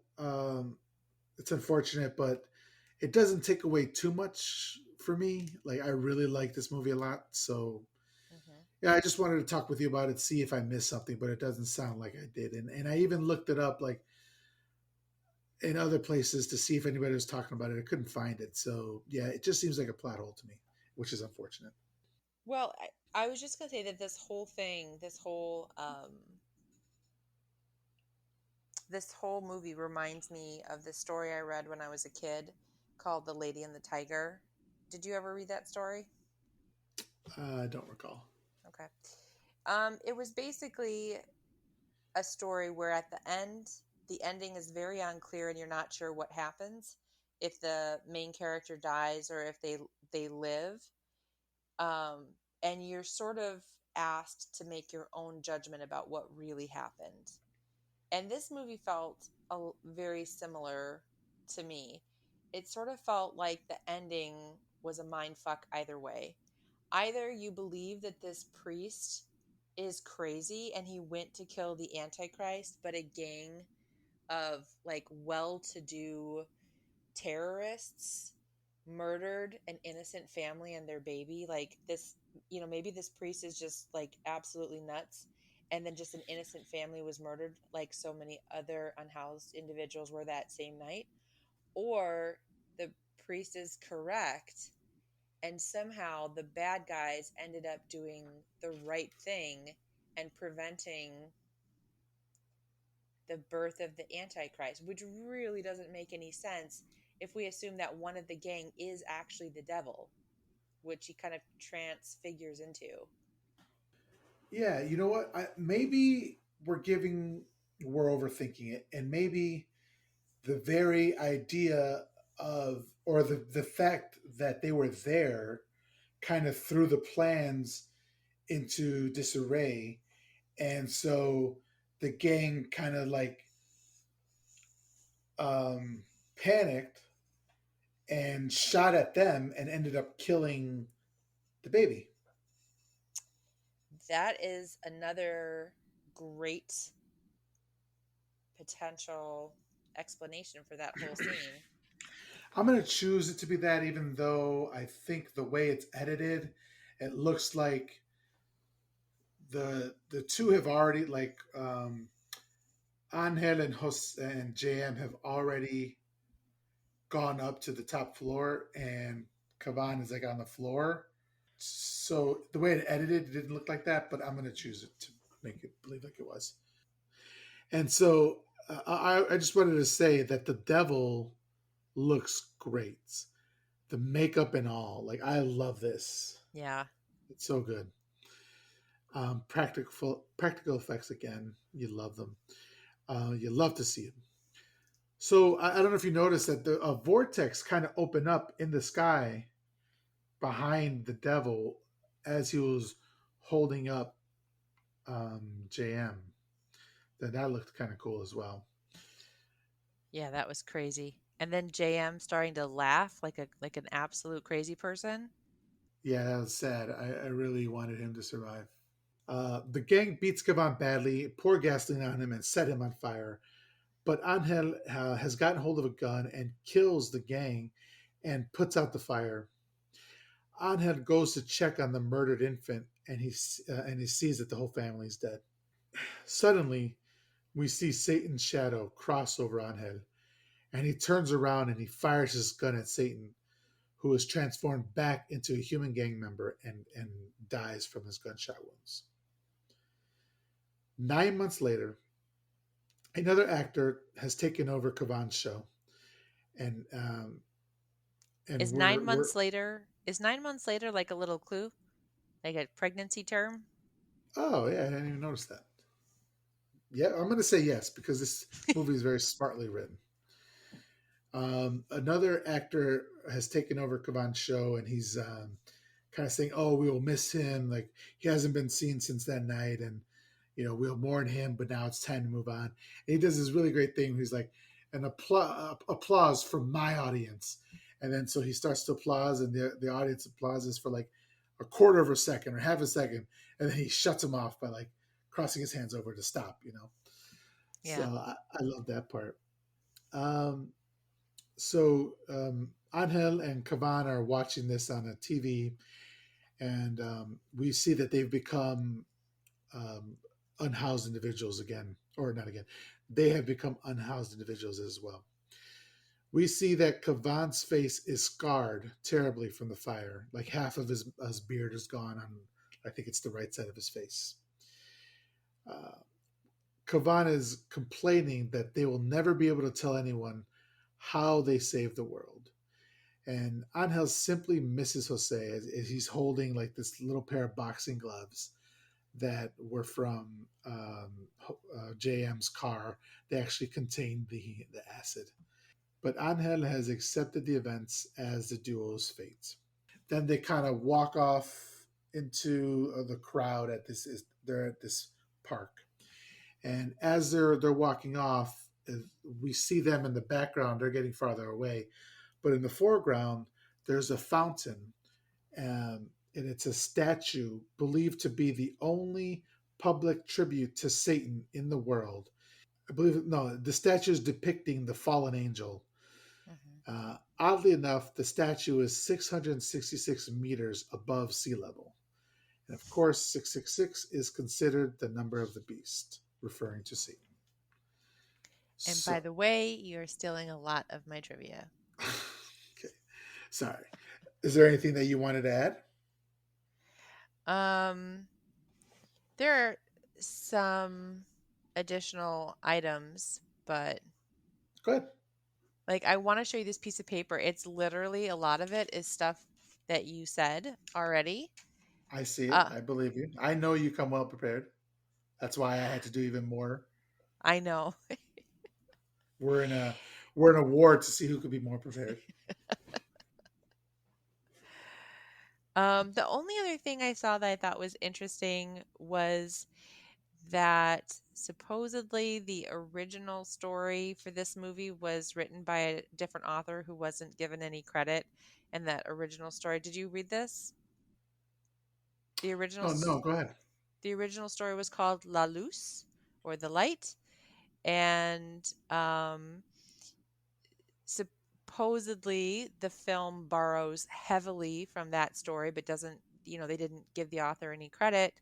They didn't, pay him any money for the story rights. And I guess there is a very interesting, I don't know if it's a YouTube video or a podcast called El Lado Oscuro del Clan Almodovar. Oh gosh, I'm saying that wrong, but Almodovar, It's like which, Pedro Almodovar, like the director. okay, and basically talks about this conspiracy theory that these, big time movie producers stole this original story and um, managed to cheat the man who wrote it out of his rightful claim. That's a bummer. I didn't read that, but I did read that the director Alex de la Iglesia, which is funny. I didn't even put it together. De la Iglesia This, is yeah. of the church, which is funny. But he said that the story's origin was an image he saw of an apparently unhoused individual doing horrible things. So who knows? Maybe that he just made that up, but that's what he says he got the idea for the story. So what I heard was that the main character, Angel Beriatua, Mhm. am I saying it Yeah, correctly? yeah. That character was named after a film restorer, Luciano, same last name, not going to say it again, who restored a number of films, including some horror films. And one of those films was a version of Nosferatu. So I thought that was kind of interesting that was, according to the trivia that I read, an homage to that restorer. So that was the movie. So what did you think of The Day of the Beast or En Dia de la Bestia? I I loved the movie overall. I liked a lot of the characters. I loved JM. I loved Professor Kavan. I thought he had a really great arc. The priest, I thought, played kind of a very similar character from beginning to end, but Professor Kavan seemed to go from this like misanthrope, skeptic, like swindler, basically, to a hardcore believer who's living, on the streets because he can't tell anybody that he saved the world. It was an interesting arc for him. So I love a lot of the characters. I was very confused about the priest's logic, about Angel's logic of how he was going to prevent the birth of the Antichrist. But I actually decided, on thinking about it after, that really worked for the movie. It introduced all this delicious doubt about whether he was. Doubt that I think was maybe planted intentionally as opposed to just being kind of accidentally, not, not very, having continuity errors. But I think that there was actually all this delicious doubt about whether or not he was sane, whether he was, on the right track, if he was going too far. It was lovely. So I overall really enjoyed this movie. Yeah, I agree. I love this movie. It was a really I had never heard of it, or perhaps I'd heard of it tangentially, but never really gave it any serious thought until you brought it up for the podcast, and I'm really happy that you did. Um, this is another movie that you can throw in. Well, you can watch this movie at any time because it's more about what Christmas really is, literally what like the I'm so mad at myself for saying this, but like the reason for the season, which is literally like the quote unquote birth of Jesus Christ. Big quotes here, people, because it didn't happen. But um, the it is a Christmas movie, so I love that. It's another I can throw it on around Christmas time and not have to watch like Wonderful Frosty the Life, Snowman.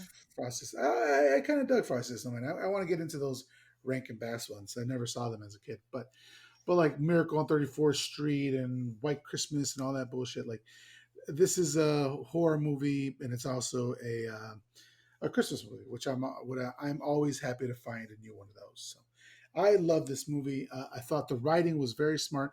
There's a lot of stuff in there that I just because I'm not Spanish, I'm not from Spain. I probably didn't catch. There's maybe a political angle, like in the presence of the band of terrorist thugs who the clean up Madrid people, the Limpia Madrid slogan people. Yeah. But I actually had even that. though I don't catch it, it still works. The movie still Mhm. works. You know. I had that written down as one of my pieces of trivia. I wondered, it felt like the Olympia Madrid thing was referencing something that we don't know because it's just, we don't have the history of it, but it felt like it was maybe referencing something that actually happened, that there was like a rash of murders of unhoused individuals, or there was like a kind of terrorist group thinking that they were purging or cleansing or something like that. So I really wondered if that was a thing that they were actually trying to reference in the movie, maybe something not as dramatic as lighting people on fire, but that might have just been dramatic, embellishment for the movie purpose of telling the story. Yeah. But it's so smart, but it's so funny. It's like the humor is on point, like and the horror is there too. You could show this as a comedy. I mean, we've already talked about it. I mean, but you could show it as a horror movie. You could show it as a comedy. You could show it as a Christmas movie. You could show it in a religious movie. A devil movie. Like it's just so good. I'm so happy I saw it. Yeah, I think this is definitely a classic movie, and I'm glad that we talked about it. So, obviously, as you know, as you've done before, we do rate the movie on um, out of five upside down crosses. Hmm. So, what would you rate this movie out of five upside down crosses? I would give it 4. I really liked it. I enjoyed it a lot, but and this is where it loses a star for me. I don't think it's got a lot of rewatchability for me. Hmm. Um like I could rewatch it, but I don't think I would ever feel the need to do it. It feels like I've seen it and it's done. It was really hard watching some of the scenes too. I think maybe that's a more accurate statement, is that it's kind of hard to watch some of the scenes, like the torture scene. I did not like that, where they were beating Professor Kavan and really hitting him very hard, and the when they had him kidnapped in his own apartment, the part where they blew the priest's ear off. Like some of that stuff was just really hard for me to watch. So, as you know, what we do next is Wait, you have to tell me how many stars you would rank it. thank you very much. I always forget that. I'm never interested. I'm always interested in my guests, never in myself. But I think it's not a perfect movie, but it's damn near a perfect movie. I would say my baseline is somewhere between 4 and 5. I would give it maybe 4.5 upside down crosses. Yeah, I Four and a loved it. half. Okay. Yeah, this definitely has a lot of rewatchability for me. I saw it within the span of a couple days for the show. I could watch it again tonight if I needed to. I want to show it to everybody. Like this is one of those movies where you want to throw it in people's faces and be like, "Yo, watch this." So 4.5 for me. That's true. I feel like I don't want to throw it in people's faces because I enjoyed it and I don't want to hear the bullshit they have to say about it. You know? Like, I don't care. Shut your mouth. You know what I mean? Like, Or like if I bless you with the knowledge of this movie, I don't want to hear what you have to say about it. Just be blessed. Go forth and be blessed. yes. Yes, that's it. Exactly. That might be my new tagline at the end of the show. Go forth and be blessed. You're welcome. I'll take 20% of all your Yeah, profits only. you'll take 20% of all my debts. That's a bigger number. So, as you know, I will now be absolving you of your horror movie sin. In order to do that, I will be assigning you three movies, which we haven't talked about if you've seen the three movies that I assigned you last time, but they're Hmm. starting to add up here. So, And I'm even more terrified of the fiery pits of hell now that I've seen what the Antichrist looks like. So well, looks like a dead baby. Wow, wow, whoa, wow, wow. whoa, whoa. It's late. We're tired. We need to get going. Get out of here. Assign me my homework. we don't My we don't need to worry about who made a joke about a dead baby or who didn't. But moving on, in order for you to be fully absolved, I will be assigning you three movies that you need to watch. All right, Hillary. So the first one I would say is The Prophecy from the same year, 1995, starring Christopher Walken. starring Christopher Walken. Oh my Yes. god. Why haven't I watched that film yet? Yeah, it's another kind of apocalyptic movie about, people talking about the end of the world and stuff like that. So I think you'd really like that one. And it's not too bad when it comes to gore and stuff like that. So, Yes. yeah. The next movie is Stigmata from 1999, starring your girl and my girl, Patricia Arquette. This is a great movie. I haven't seen it for a while, but I remember really, really enjoying this movie. So I think you'll really like it. I'm going to like it because you really liked it. That feels like backwards logic. I feel like it's No, the other no, no, way. no, no, no, no. You're good. You're good.